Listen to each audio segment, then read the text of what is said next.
शक्तीपीठ महामार्गाला विरोध करण्यासाठी शक्तीपीठ महामार्ग विरोधी संघर्ष समितीनं कोल्हापुरात सर्वपक्षीय मोर्चा काढलाय।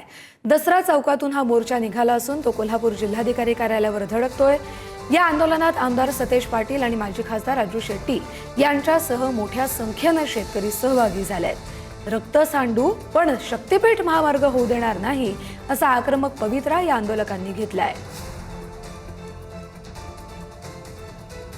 नसलेला शक्तीपीठ महामार्ग रद्द व्हावा ही आमची भूमिका आहे आणि म्हणून कोल्हापूर जिल्ह्यातला मोर्चा आम्ही या ठिकाणी काढलेला।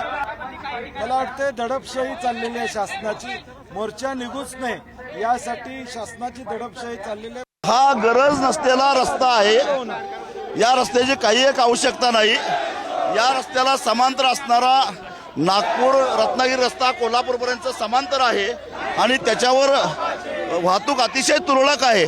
त्यामुळे गरज नसताना महाराष्ट्रावर 1 लाख कोटी रुपयाचा कर्जाचा बोजा वाढवून हा रस्ता करायची गरज नाही अशी आमची भूमिका पहिल्यापासून आहे। आमचं राहणं जातात, मग आम्ही खायचं काय? आमची पोरं ढोरं 4 पाळून वैरण घालून दूध काढतात, मग ती बी बंद झाल्यावर आम्ही खायचं काय? आम्हाला काय नोकरी आहे का आमच्या पोराशनी?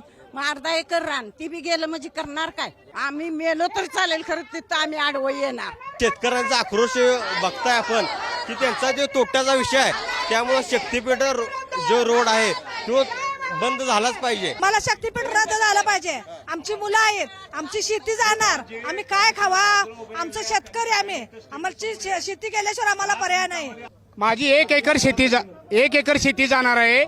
मुलग्याचं लग्न कसं करायचं? पूर्ण परपंच उद्ध्वस्त। मी एकटाच होणार नाही, बरीच शेतकरी भूमिहीन होणार आहे। त्याच्यासाठी सरकार काय करणार आहे?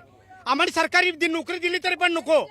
आज शेतकऱ्यावर अन्यायकारक शक्तीपीठ महामार्ग सरकारने लादलेला आहे आणि हा लढा खासदार राजू शेट्टी आणि बंटी पाटील यांच्या नेतृत्वात चालू असून हा तीव्र लढा आम्ही शेतकरी हा शक्तीपीठ महामार्ग होऊ देणार नाही।